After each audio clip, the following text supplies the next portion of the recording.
Puisi Hati. Melihat anak kecil yang duduk di bangku taman dengan ikat rambut miring, membuat Citra terpengarah jauh ke masa lalunya. Masa di mana ia masih polos dan tak mengerti apa-apa. Masa di saat matanya harus selalu melihat pertengkaran dan telinganya harus terpaut dalam teriakan. Masa di mana ia harus selalu melihat sang bunda menangis, melihat sang ayah pergi tak berpesan, melihat orang tuanya bertengkar terus-terusan. Hampir 20 tahun, Citra Permata lahir di keluarga yang bahagia. Ibunya yang selalu menyanyikan lagu tidur untuknya. Ayahnya selalu bermain walaupun tengah lelah. Mereka terlihat saling mencintai dan keduanya sangat menyayangi Citra. Kehilangan keluarga itu ia rasakan hingga dirinya memasuki sekolah. Perkenalkan, nama saya Citra Permata, bisa dipanggil Citra. Nama ayah saya Nanda Salim dan bunda saya Rinjani. Saya tidak punya kakak dan saya juga tidak punya adik. Terima kasih. Ucap Citra diiringi suara tepuk tangan dari teman-teman dan guru SD-nya. Berbeda dengan teman-teman yang lain, Citra berani memperkenalkan dirinya dengan lantang. Bu Anita, guru SD, Citra pun sudah mulai mencium kemandirian dan kecerdasan Citra. Untuk itu, di sekolah Citra diperlakukan berbeda dari teman-temannya. Masa-masa sekolah dasar bisa dibilang masa paling mengerikan dalam hidup Citra. Ia seharusnya mendapatkan kasih sayang dari ayah bundanya. Harus benar-benar dihadapkan dalam situasi yang berbeda. Ayahnya yang akhir-akhir ini pergi dengan orang lain. Pergi pagi, tengah malam baru pulang. Pulang-pulang bertengkar dengan sang bunda. Citra yang tiap malam berusaha untuk tenang dan tak menghiraukan kondisi di luar kamarnya. Tapi usahanya sia-sia kala tangisan sang bunda mulai terdengar di telinganya. Kadang suara teriakan kesakitan, kadang suara barang yang pecah, kadang pula suara pintu yang dibanting.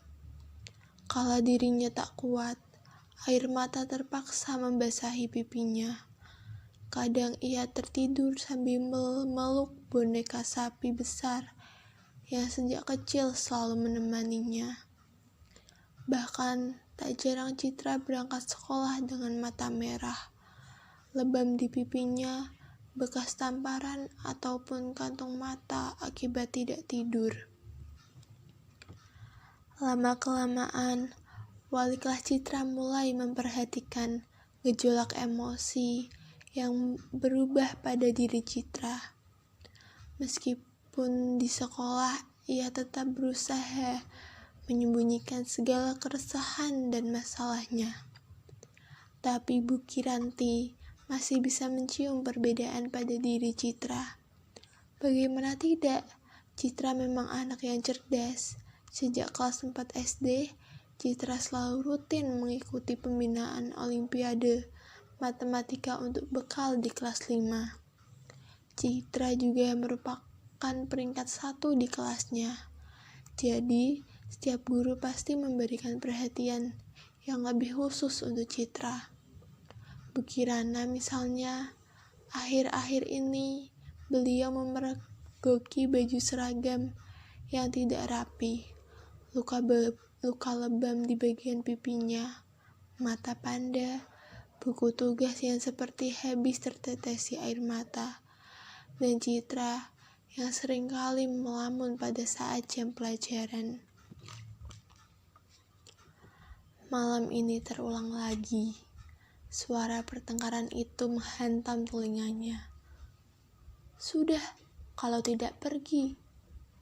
Jangan sembarangan nuduh. Semua itu bertahutan di telinganya. Terlalu sedih nasibmu, nak, tutur Citra pada dirinya sendiri.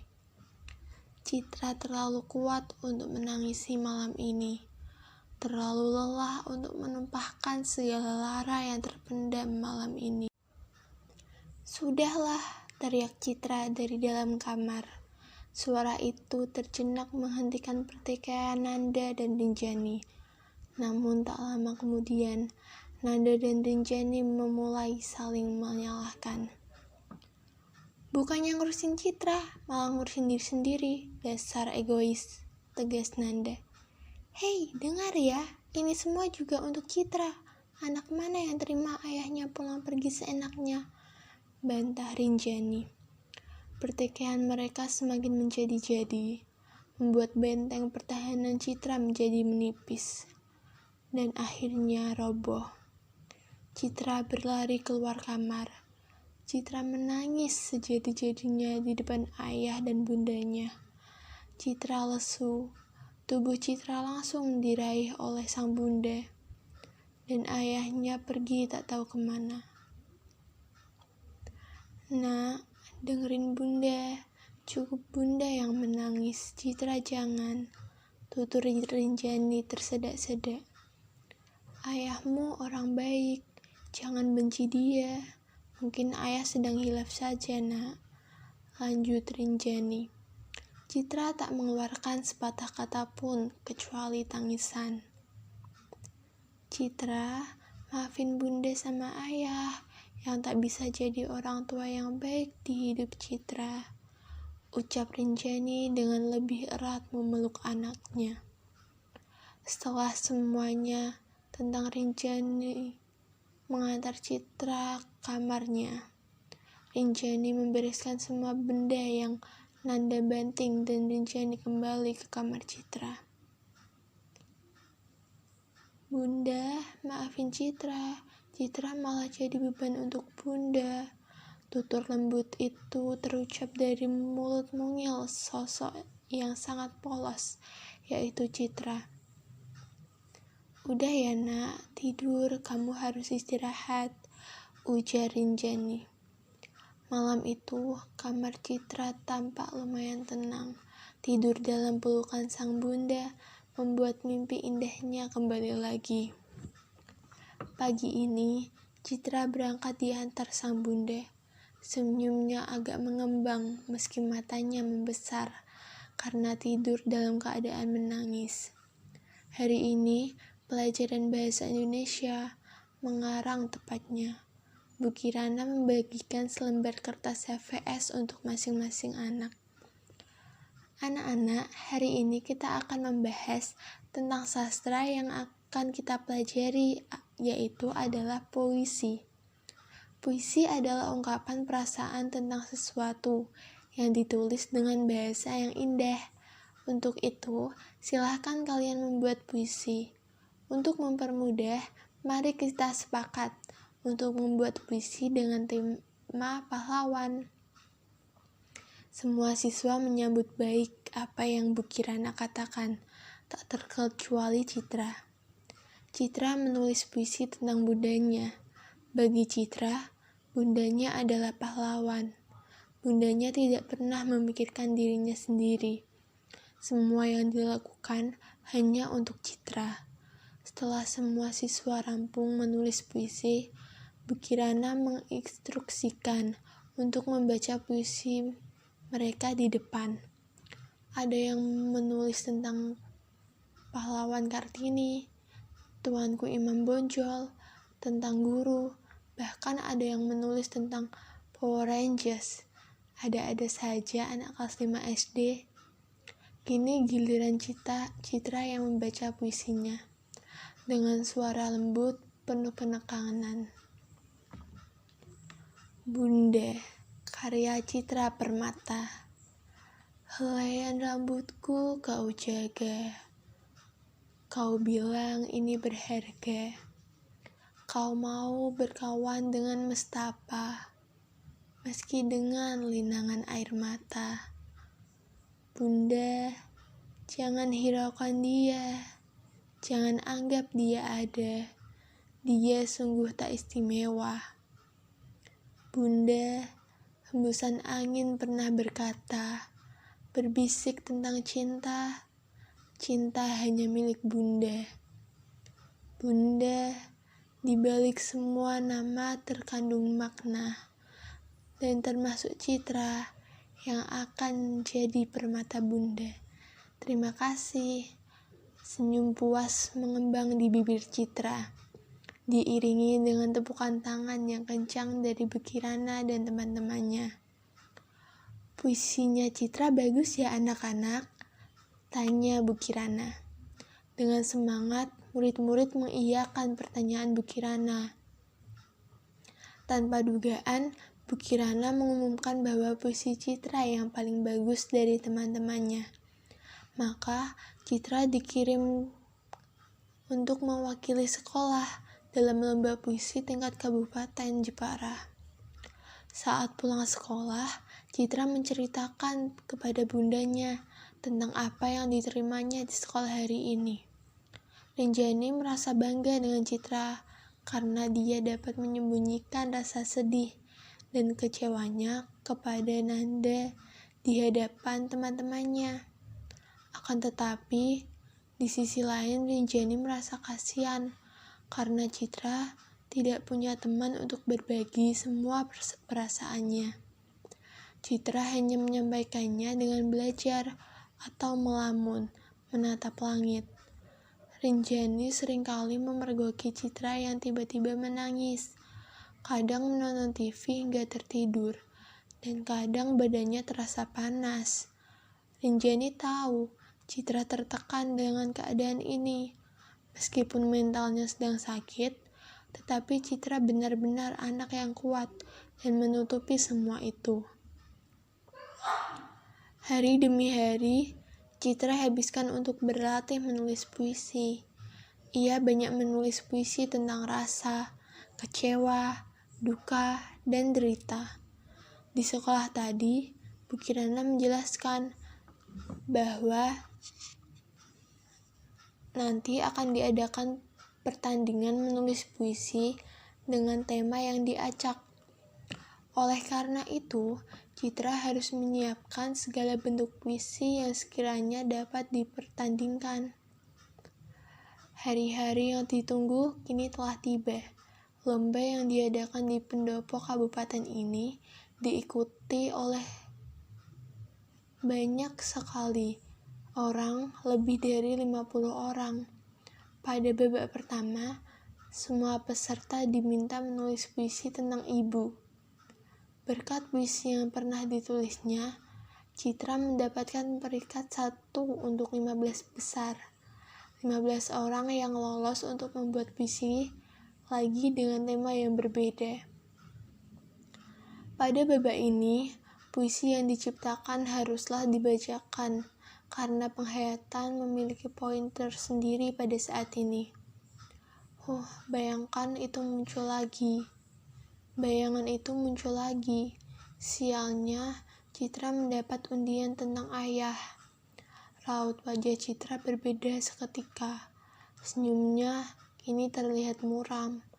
Pikirannya kini terpacu pada teriakan kesakitan sang bunda, tamparan dan kata-kata kasar yang sering diucapkan ayahnya kini bagaikan musik yang kencang terdengar di telinganya. 2 jam waktu yang diberikan panitia seakan membuat Citra mengulang ribuan detik kesakitan yang diterima Citra dan juga bundanya. Semua kata-kata kasar yang ia terima seakan ingin dituliskan dalam kertas yang berada di hadapannya. Namun Citra benar-benar tak kuat memegang bolpoin hitam yang disediakan. Neraka apa ini Tuhan? Lirihnya. Ini bukan lomba, tapi ini siksaan. Lanjutnya. Citra benar-benar terkapar dengan kenyataan.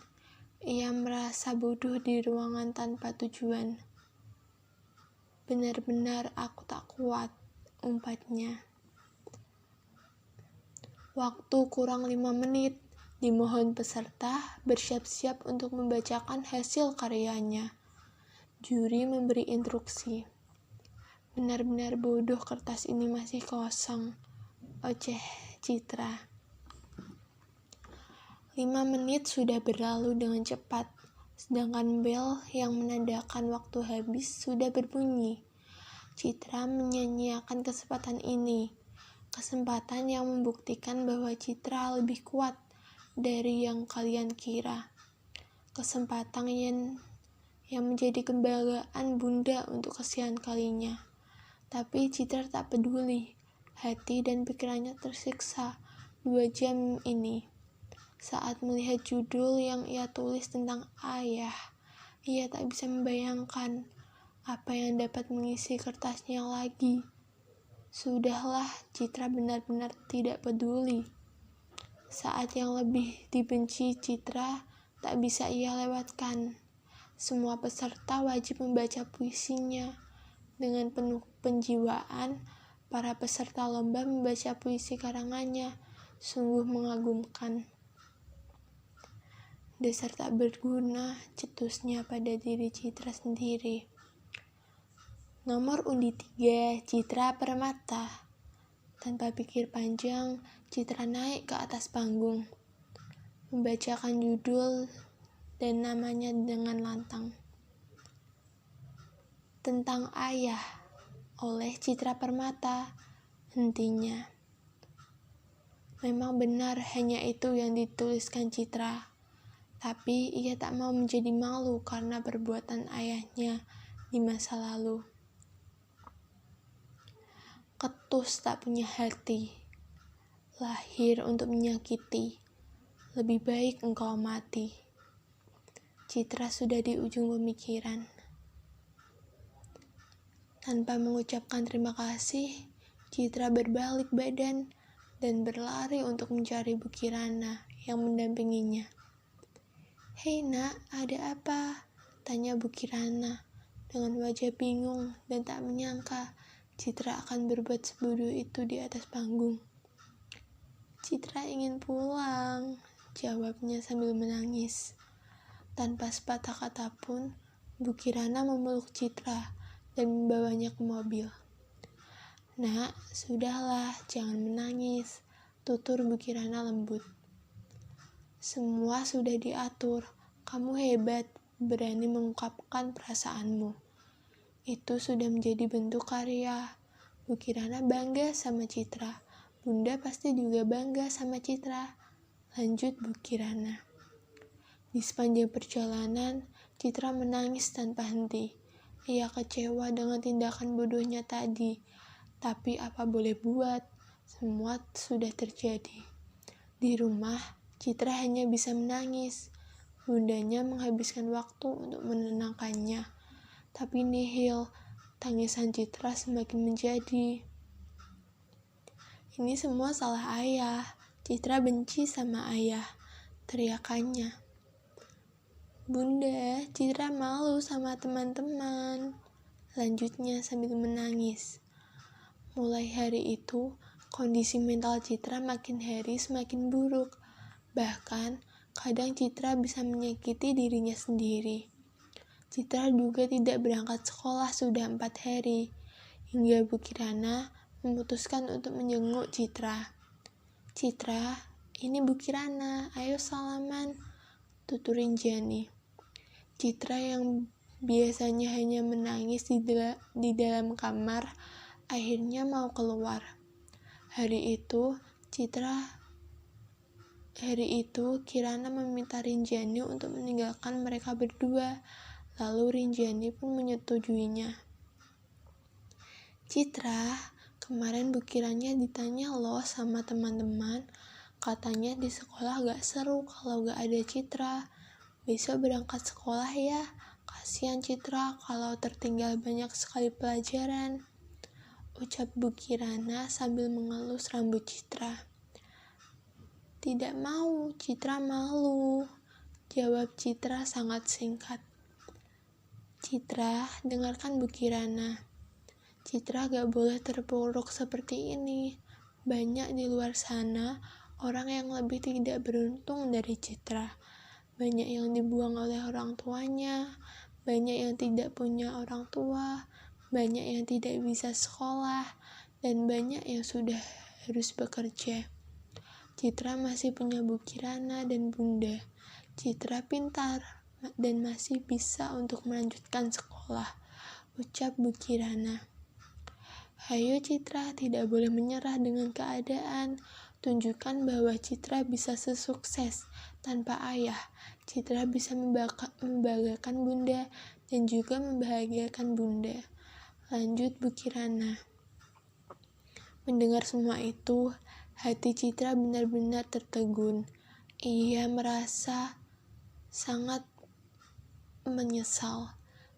Ia merasa menambah beban jika ia hanya menangis dan selalu menangis.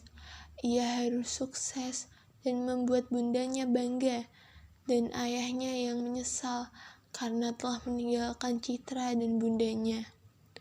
Mulai saat itulah Citra berkeinginan untuk menjadi psikolog yang membantu anak-anak seperti dirinya menemukan semangat hidup kembali.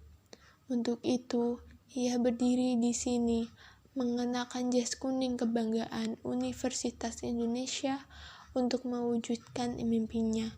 Semangat Citra, semangat kita juga.